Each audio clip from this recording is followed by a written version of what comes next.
Welcome to Better Relationships, Better Life, where relationships expert Judy K. Herman and her guests share insights that can help you move through conflicts in your 9-to-5 jobs and your 24/7 lives. Crack the clarity code and create deeper connections beyond the messiness of relationships. Here's your host, Judy K. Herman. A lot of what we discuss on this podcast is also relevant to workplace relationships and your professional life. You can create a more cohesive organization where people feel heard and respected. As a speaker and executive coach, I support organizations and leaders. You can find me on LinkedIn, Judy K. Herman, or my website, judyspeaker.com.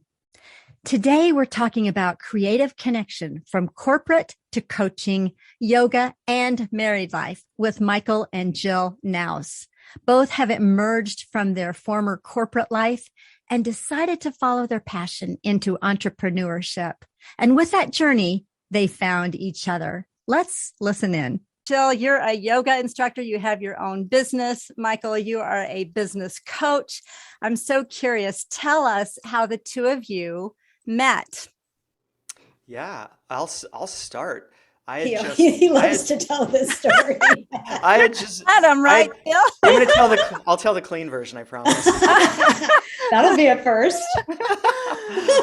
I had just moved back to Portland, and I had started in the previous place I lived. I'd started taking yoga, and I moved back to Portland, so I wanted to keep my yoga practice going. And I went to take yoga at a place called Core Power Yoga.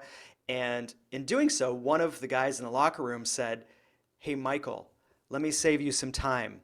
I've done a spreadsheet of all the yoga teachers here, and I can tell you the top 3, and the rest, don't even waste your time on."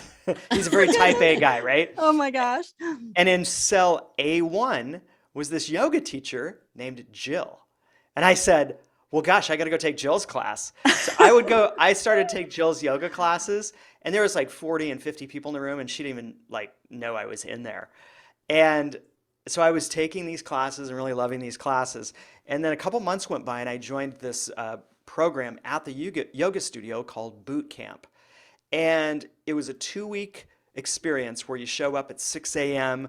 and you do yoga and you run and you do all of these exercises, and you're just showing up with your bed head and everything. And that's where I connected with Jill, because she wasn't one of the main teachers, but she was supporting the program. And so we kind of got to chat and get to know each other. And at some point in there, I remember thinking, oh my gosh, is she flirting with me? How unprofessional for a yoga teacher to flirt with their student. Oh, see. Oh, is that really what was going on, Jill? He can only edit it so far, right? Yeah, well, it's endearingly become a booty camp in our storytelling, because we did have, I think, our first date a couple weeks after that program ended, and the rest is history. We've been hanging out ever since. But yeah, that's for the most part pretty accurate. I do remember the first conversation I had with Michael, and so I don't know that it would be love at first sight, but it was definitely love at first conversation, because we started talking and it was just so natural and comfortable and organic. And we were even talking about our love of dogs, and it just immediately was okay, must love dogs, check. You had your checklist ahead of time. Must love yoga, check. I got to ask a question. I got a huge question mark in my head. It's gonna come out. So Jill, were you attracted to Michael because of the way he was moving on the mat, or were you attracted maybe to some other aspects of Michael? Oh my gosh. Well, his blue eyes, he has also just this really kind energy. So there was just something that felt, for me, trust and safety is a big thing. And I don't know. I just felt like I could trust him. But honestly, the moves on the mat, it was hysterical. It was 6 o'clock in the morning and we were all jumping around doing plyometrics and crazy stuff. So I don't know if it was necessarily his moves on the mat. I might even have pictures of him trying to jump in place. Like it was kind of hysterical what we were looking like. So maybe not the most attractive positions, but we were having a good time. I've taken yoga classes, and talking with the two of you makes me now want to get back into it for Come sure. on. Yes. Yeah. But so Michael, you already had a practice of yoga and going to yoga classes, so you kind of knew what to look for, or the type of yoga teacher you were looking for. Well, yeah, kind of. I mean, I was living in a mountain town prior to Portland, and so I was going to yoga with my mountain biker friends. And I was going for this, like, they essentially talked me into it. And as I went, I started to appreciate the practice, and I just wanted to keep it going. And when I got to Portland, it was a different environment because in the yoga classes in Portland, there was like 10 women for every man. And when I was in this mountain town in Bend, it was like the classes were 50-50. It was more of an even dynamic. And so I got to Portland, I was like, wow, like this is kind of, I was not looking to like actively date. I was a little bit on this journey of like kind of reconnecting with myself and what was important for me. And that's an ironic part of this story too, is I was actively involved in a personal development program where it was a bunch of guys being really intentional about like how to like really sink into a distraction-free way of being and really learning about what we love about ourselves, what's important to us, and cutting out a lot of the common distractions for men. And one of those things is women. And that's the time that I connected with Jill. And so I remember having conversations with my cohort mates on like, oh my gosh, I met this amazing person. And I think like I kind of want to ask her on a date, but can we do that in the program? And, like, it was this really weird time. And so there was even this awkward moment on our first like real date where I was trying to explain to Jill this thing that I was doing, and she was like looking at me like, "What are you talking about?" I wasn't sure if he was. I was like, "There's easier ways to say you're not interested anymore." There's got to be an easier way, Michael. So we actually started our relationship. I still had like, I think 4 or 5 weeks to go through this program, and I wanted to stay in the integrity of it. And so we did have a date, but we didn't have any like intimacy, romantics, like we didn't even kiss for like 5 weeks after our first date. So we were kind of in this container of getting to know each other in a like a little bit different way than maybe otherwise. And I think that was a big gift for us right up front when we met each other. That's I would beautiful. have to agree. Yeah. Well, it sounds to me like you two were maybe at a place in your life where, you're not so much reactive or whatever. Like it sounded to me like, well, Jill, I know with you had to have been really grounded. I mean, or going through your yoga training. I mean, that really grounds you. And yeah, it definitely asks you to reflect, right, and to look inside. And both Michael and I had been married before, so we were maybe a little bit more clear at this point in our lives as to what we wanted, whereas I had probably spent many years before that knowing what I didn't want. And kind of always being like, well, I know what I don't want. But at this point in my life, which I was about 40 when Michael and I met, it was definitely like, I knew what I wanted. I knew what fit. I knew what was valuable to me, my value system. Yeah. That's beautiful to connect on that level, like that, what your core values are. Right. So, yeah. Sounds like you learned a lot. I mean, so many people like, their first marriages, and then they don't learn what they need to learn. They don't need to know how they may have co-created the mess in that first marriage or whatever. But so I'm curious. I mean, if y'all don't mind me asking such questions, because I ask nosy questions as a therapist. Did you get there? I mean, help with that, post first marriage before getting interested in each other?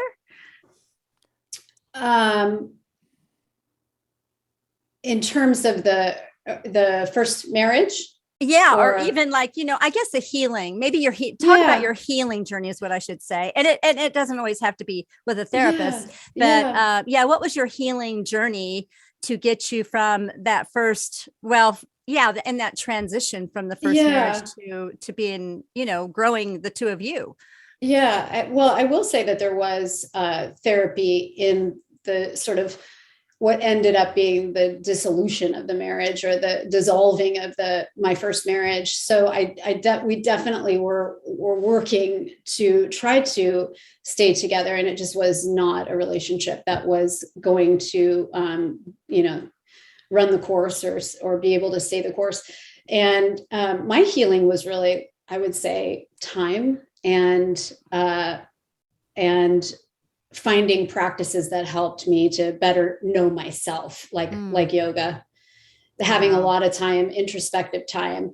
I think a turning point for me was in my career and in my life. I was living in San Francisco and I had a corporate job.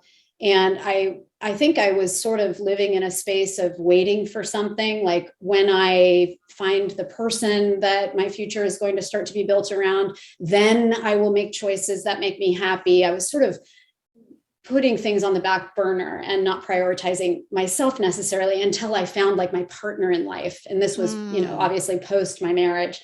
And I just made a choice to start to make decisions, at that time now.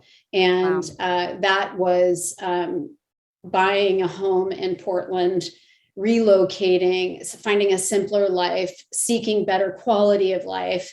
I did end up quitting my corporate job and starting this business of my sort of that revolved around wellness. I went to massage school, I did yoga teacher training, and I created a business around that. And, in that process of starting to look inward and start to explore finding my own personal happiness without a guarantee of another, that's when it's kind of that idea, and it sounds sort of cliche, about when you let go and you stop looking, the person shows up. I can't say that I wasn't necessarily looking anymore, but it was not 100% my focus, and I wasn't waiting to Wow. I think explore my that's life. really, yeah, thank you for sharing that, because that's a really important nuance that you just described, Jill. I know there's a lot of folks that, they go through the, first marriage, or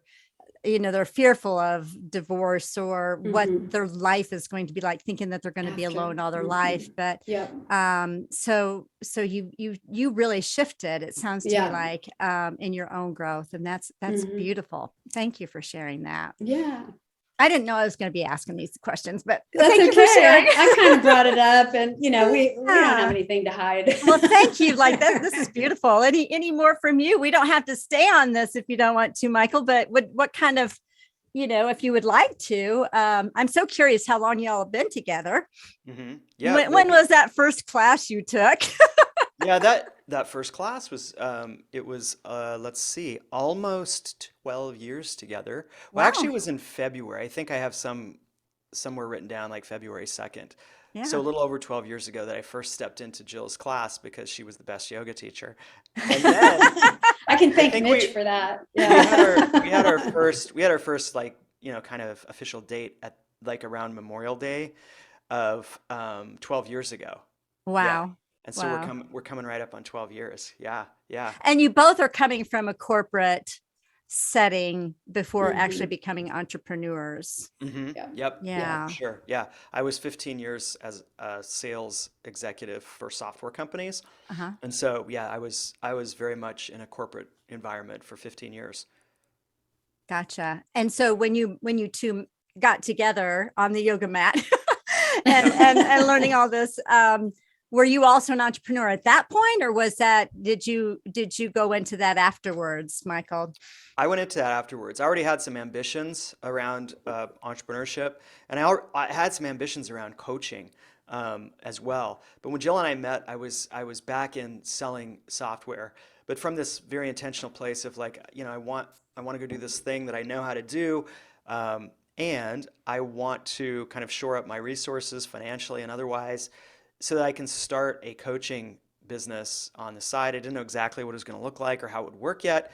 So I was kind of shoring up my resources, and I was in that job for almost 4 years. And so that's when I met Jill, was when I was in that kind of like last chapter of working in the corporate world. And she had already been out of the corporate world for, I don't know. Do you remember how long? Since 2005. Okay. So 5 years. Yeah. So she was like 5 years ahead of me on the entrepreneur journey. And I remember one of the first things I remember about, you know, just like Jill and how she was teaching these yoga classes all over town. And I remember two things. I remember she was really well respected by her community, to the point where I was in a grocery store in Portland and some woman walked up to me, and I could tell she was like staring at me. And I was like, what is going on here? And she said, are you Jill Knouse's boyfriend? Or it wasn't Knouse at that time. It was Jill Allen. It was Jill Allen. And I was like, this is so weird. But she was a really well-known local yoga teacher. So people would recognize her wherever we went around town. And I thought, well, that's pretty cool. I'm like dating a yoga celebrity. You're so funny. Well, I do need to let folks know that.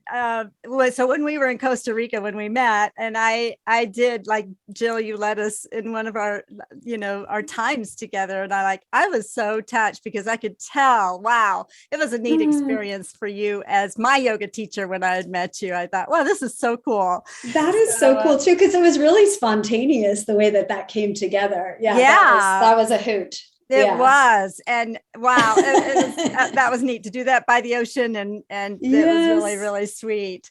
Love it. That is so neat. Yeah, share with us. So I'm curious, Michael, because so Jill kind of leading the way to entrepreneurship. Is she the one that gave you courage to do this? I mean, yeah. Perhaps, yeah. I've never really thought about that from that perspective. That's a great question. To be fair, I had more than dabbled in entrepreneurship. I had moved from Portland to Boise, Idaho, as a partner in a real estate investment company, and that was like pure entrepreneurship with some partners, and so I had to navigate those relationships, and so I was very much in business for myself, in it like a self-funded type business, and so I got a good dose of entrepreneurship in a industry that I really didn't know that much about. And so I had a pretty steep learning curve. And I loved the creativity and the autonomy to really have an active part in building something.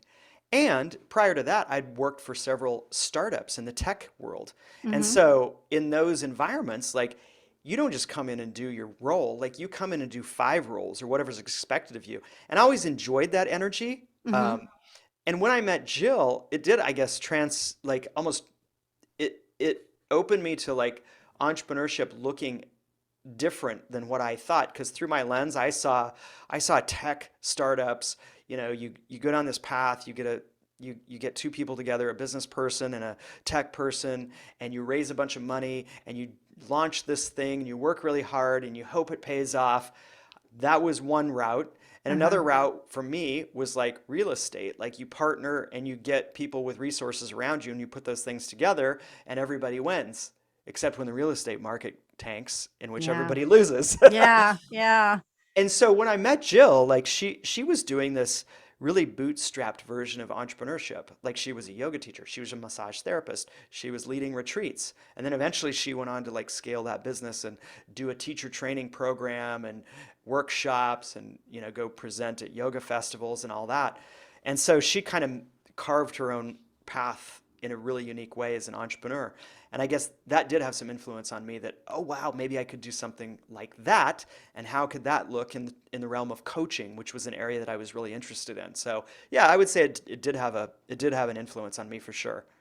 And I think we leaned into that common interest of whether it was around our lifestyle and wanting it to be a certain way, but we leaned into that because we started doing coaching programs together and encouraging each other to pursue, business development type courses and things like that. So we were kind of having fun exploring that together, and it sort of catapulted both of us into doing more and creating more of a solid foundation and really being strategic about what we were up to.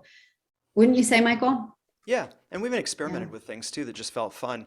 Like Jill got she was approached about doing a business of yoga workshop at the Northwest Yoga Conference in Seattle, and she asked me if I would like to be part of that, and I was like, yeah, sure, that sounds As a fun. coach, I thought it would be a perfect fit to have him come and sort of put the structure around it too. Yeah. Yeah, and so we had little kind of like side projects or experiments that we dabbled in before we really pooled our resources into doing something together. And now, we do a lot of coaching together. We run off-site retreats together. We do there's a lot of our work that it's fully integrated for sure. Well, I want to hold that because it's amazing. There's so many, at least folks that I have counseled in the past, and they make great business partners together, but lousy spouses. Or they Mm, can be great, they can be okay, in their home life, but trying to do business together is crazy. yeah. So how in the world, because I'm considering your relationship, it's like the term here would be a dual relationship. You're spouses with each other, Mhm. but you're also business partners, I guess, too. I mean, even though you have separate businesses, how do you Mhm. do that? Like, what's the secret to that for you two?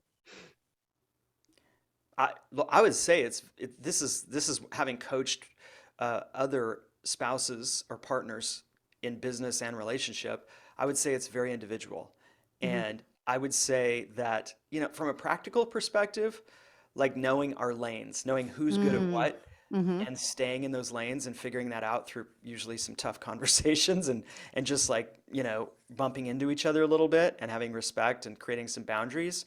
Like that's really important from a practical perspective. From a more personal perspective, we have our way of navigating how to be in partnership together and business together. And we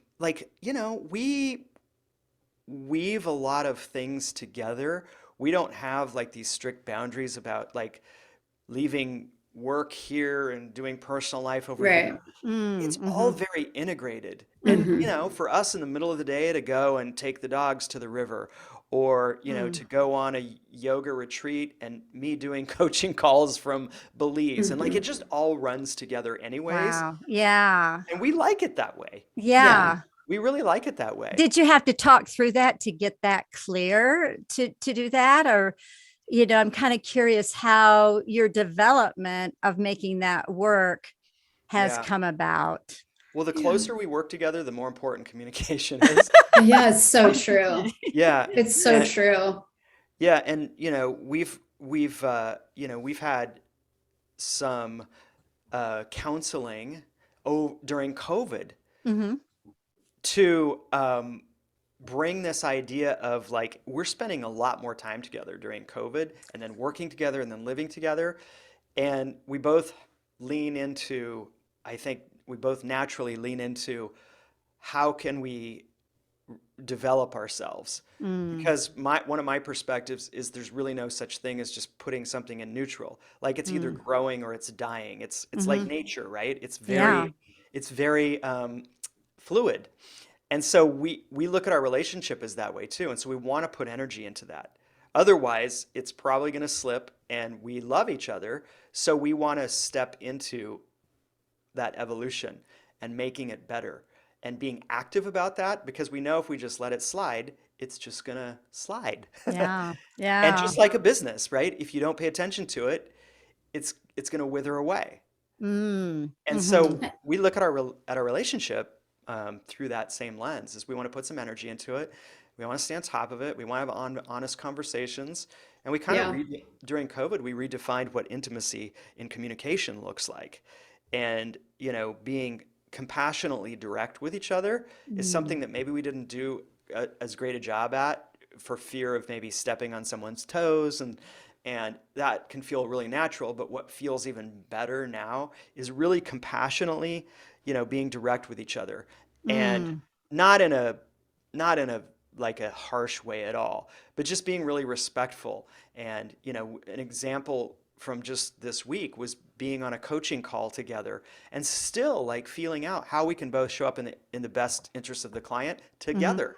And Mm. so, Jill said, essentially she said, um, yeah, when I reflect on those calls, that Michael just made a really good point, and how you don't necessarily do that for me. Well, that would be really great if you recognized my point, like Mm, publicly in front of the client. That would mm, feel better for me. And that doesn't sound like mm, a direct, like, I don't know, a really direct conflict at all. But it's just mhm, like her being really intentional about what she needs. And mhm. then me listening to that and taking action. And literally, like on that next call or those next two calls, practicing that. And then checking in. Like, did that feel good? How did that feel? And so How it's did you this, learn to do that, Michael? I mean, did you learn this from a therapist, or like certainly this didn't come natural? no, this did come out of some It therapy did. work that we were doing. Okay, Yeah. okay, Yeah. Yeah. great. So to have those tools with which to graciously express what you need or what you want from the other without putting the other person on the defensive. Yeah, Right. and I think through this therapy experience that we had, it really did create a safe space for us to have someone else hold this container for us to Yes. both respond and share, and it created this a deeper level of safety and intimacy. And then he was able to challenge us to show up with more intimacy in our communication and more boldness, and Wow. and have that be okay. Yes. Yeah. That is remarkable. Yeah, Yeah. I think we can tiptoe around each other for a long time, and but when we went into the couples counseling with this particular therapist, we were talking about someone who is very direct and Mm, somebody who shares with us exactly what she needs when she needs it, and we never wonder. And he said, "Oh, she's intimate," and I said, mm, "What?" And he said, mm, "She's intimate." And you have an intimate relationship with her, that she knows that she's not going to damage the relationship by expressing what she needs within mm, it. And that mm, was such an interesting way to look at intimacy, that it sort of reframed the way that we approach topics. And mm. we've really just like Michael said, there's a transparency and honesty and a sort of, yeah, compassionately direct way to approach these types of things, so that we can better, because it's really like I feel like the greatest gift that we can give the world, each other, et cetera, is like a self-awareness and a Yes. self-understanding. Yes. And the more that we can tease that out with someone who is safe, Uh-huh. we build a stronger foundation for ourselves. And that is Absolutely. just, I don't know, it allows us to feel more stable in our constitution independently and as a couple. Mm. That's so beautifully said. And this does happen. I see this in couples that they on the outside, they don't fight. They don't have conflict. And there's this outward maybe peace that looks like it, but they're holding back because they don't want to offend the other. Right. And that could easily happen in the context of our relationship, because I'm a recovering people pleaser. And Mm. I'm always working on, just asking for what I need. So, it's been Mm. so stripped from me that I sometimes wouldn't know if I wanted juice or coffee. You know what I mean? It's like, Yeah. I don't know. I don't know. What do I want? Michael, Yeah. what do I want? Yeah. Wow. That's good. I so appreciate you sharing that, because it's not an uncommon thing for this kind Right. of dynamic. And And thank especially for you. women, I would say, I don't mean to overgeneralize, but That is so true. That yeah. is true. So, wow, this is great. And that is what intimate communication is, intimacy in communication, being able to show up and speak what you need, what you want Mm, from your partner, right? Is what you're saying. hmm And in other hmm ways, instead of hiding Yeah. or Right. not even being Right. aware, like learning about yourselves, I guess, right? Hmm. Yeah. Yes. Yeah, and but just Yeah. like I think it's three pieces for me if I think about it. It's like, being bold in a way Mm-hmm. that's compassionate, like not being afraid to, step on each other for the sake of like going to a argumentative place, but just being clear, right? And then Mm-hmm. being able to have the conversation about it that might and probably does have some friction with it, Mm-hmm. knowing that that's going to lead to a better place probably most of the Yes. time, right?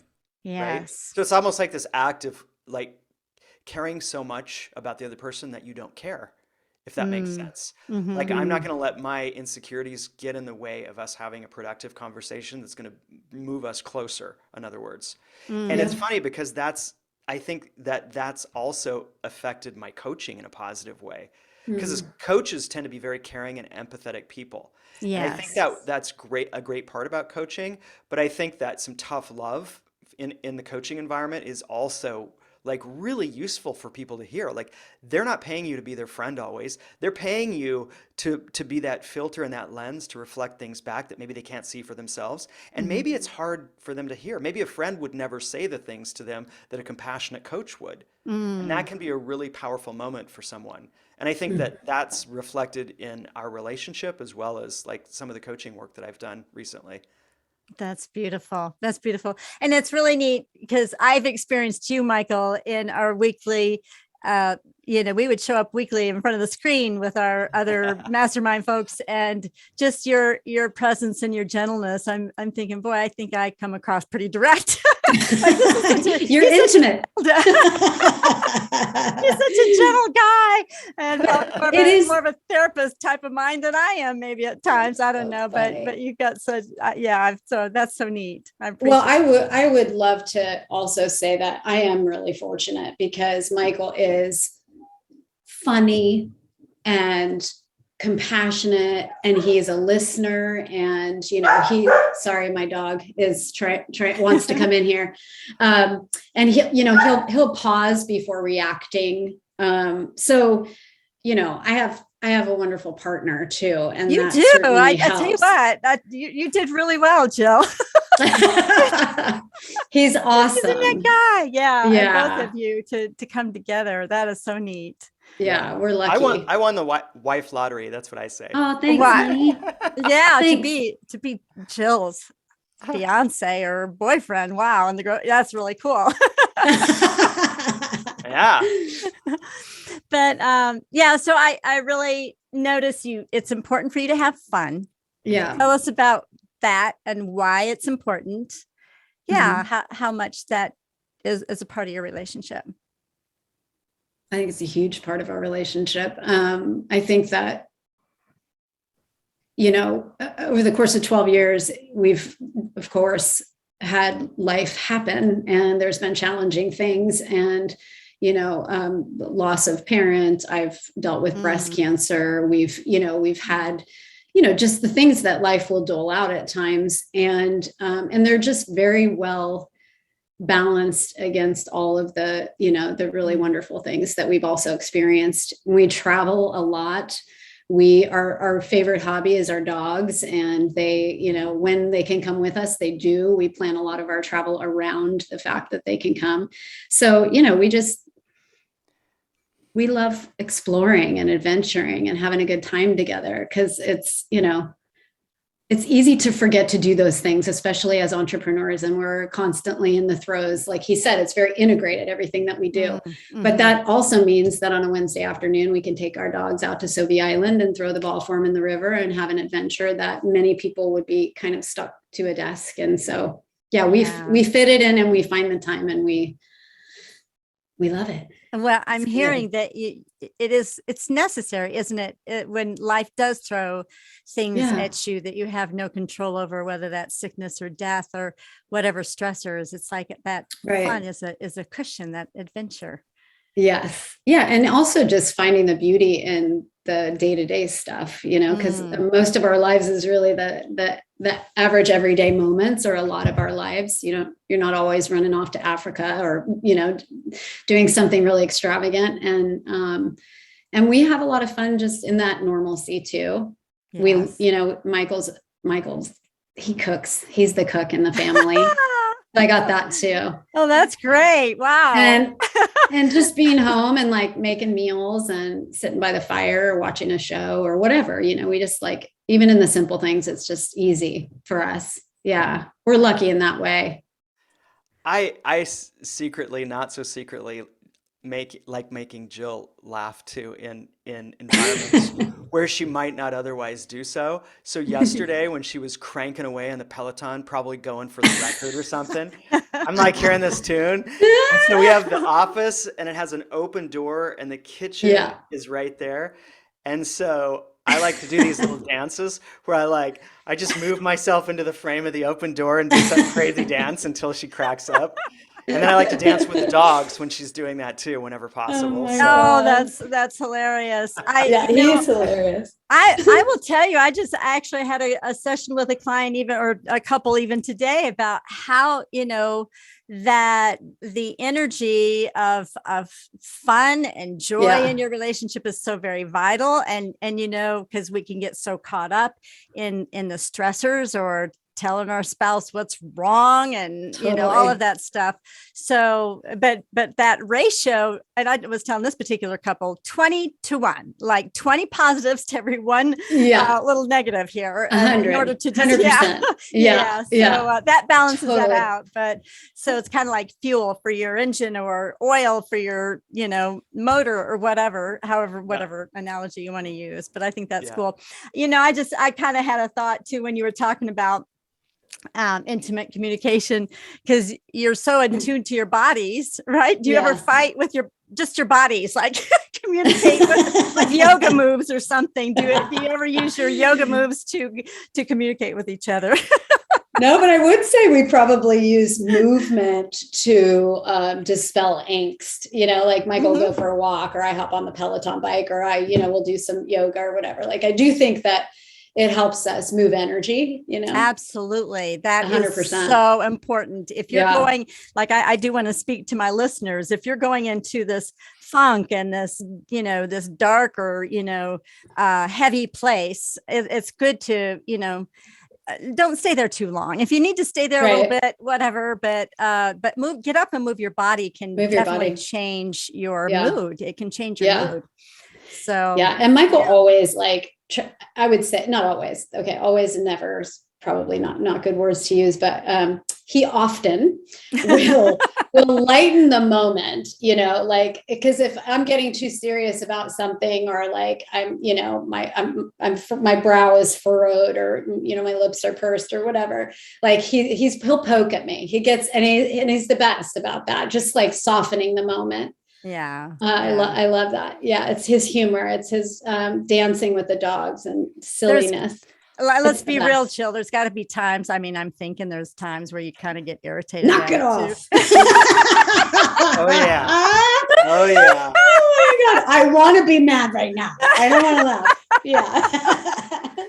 I don't think two human beings can live under the same roof for very long without one getting on the other's nerves. I mean, it's going to happen. You're human, right? and we become so predictable to each other that we're like, I knew he was going to do that. I knew he was going to leave that bowl in the sink or whatever. Oh my goodness. All right. Well, let me ask you, if there's one thing that you would like for listeners to know, maybe listeners that they're working together, trying to do marriage together, and they're working a lot. Maybe they're not having fun, whatever. What are some words of wisdom that you have for a couple? What you got, MK? Well, I mean, I remember putting this first a long time when my first marriage ended. I was getting coaching from an energy coach. And one of the things we worked on was being like self-sustaining, putting self first. Mm-hmm. And often in our culture, that comes across as like selfish. Mm-hmm. But selfish can also be really healthy and really good. And so there are right now, in the midst of our relationship, ways that we both show up for ourselves so that we can show up for the best versions of the other person. And that can look like physical exercise, that can look like a way that you eat, that can look like meditation, that can look like, just what do I need? What do I know that I need to show up for the best version of, my clients and Jill? Mm. And so it's almost like that, it's counterintuitive in our culture to really like wholeheartedly understand and know how we can put ourselves first, not at the expense of other people, but for other people. So we can show up as the best versions of ourselves at work, in a relationship, for our friends. And that can look like boundaries. That can look like recognizing how much space you do need for yourself versus always giving it to other people. And that's an ongoing thing, or it's an evolving thing, because I think it does change from time to time too, based on the chapter of life and if you have kids or not, and those things. So yeah, putting yourself like on that foundation so that you can give yourself a chance to show up as your best self. That's something that's been kind of a foundational piece of my life, that I've brought forward in the last decade or so. Love that. Yeah. I love it too. Love it too. Is that what you would say, Jill? The same thing? I think I would say, as a good yoga teacher should, is like be present. I think that, I find that my sadness will come when I'm dwelling in the past, and my stress or anxieties when I'm worried about something out in the future. And really to kind of come back to that idea that I was saying earlier, is that not to miss or skip over the small stuff, because that's kind of the bulk of our lives. And we can sort of almost slow time and really indulge ourselves in the simple things that are surrounding us all the time. So just kind of slowing down and really recognizing what's around us at any given moment, and how lucky we are. Wow. This attitude of gratitude. Yeah. I love it that the two of you you've really nurtured your own hearts and souls, really, I think, before you even met, and then coming together and then that attunement. There's just some really special energy around the two of you, I think. Oh, thanks. Thank you. Yeah. So I really appreciate your time. And I just think it's wonderful how to partner together in business and in your marriage, and intimacy and communication. Having fun is so very vital. Yeah. So how can folks get in touch with you? They can get in touch with me. They can go to my website, and it's Michael Knouse. It's spelled Michael. My last name is Knouse with a K, so it's knouse.com. And that's where I share the podcast that I enjoyed doing for about 4 years, and there's 200 good episodes there that I'm super proud of, and, Wow. and some writing and stuff about my coaching and adventure and all those things woven in together. So yeah, that's the best place to learn any more about me. Thank you. And Jill, Yeah. What about you? Can folks, are you doing anything online as far as your yoga, or is it mainly in like retreats locally? It's mainly in retreats around the world. So sometimes local, sometimes distant, far away, beautiful places. And they can find out information about those, and even our joint coaching, which doesn't really have a space that it lives at this moment in time, since it's just been in the last year or so that we've really dived into coaching together. But my website is jillknouseyoga.com. So JILLKNOUSE, and then yoga.com. All right. Thank you so much. And those will be in the show notes. You two are amazing. Thank you, Judy. Just even being with you on the screen here, I'm just like, I've been inspired for sure, and appreciate your connection, your partnership, and all that you have to offer. So thank you so much. So fun. Thank you. Judy. Thanks. This was a fun conversation for me with Jill and Michael. They are such special friends, and I appreciate their transparency. Taking a look inside their partnership is a real gift to us. Here's some thoughts I had. Number one, both of them value the integration of their business and personal lives together. Number two, they're willing to bust through their previous ways of being, things like people pleasing or avoidance, in order to keep the peace, so they can practice intimate conversations. That's what I call being authentic. And then number three, they show us what's possible. It's good to see couples having fun. What stood out to you? Share your takeaways by going to betterrelationshipsbetterlife.com. And next week, you'll hear from Sherry Timko, who will bring us insights on how to heal relationship injuries. Until then, feel free to share, subscribe, rate, and comment. See you next time for better relationships, better life.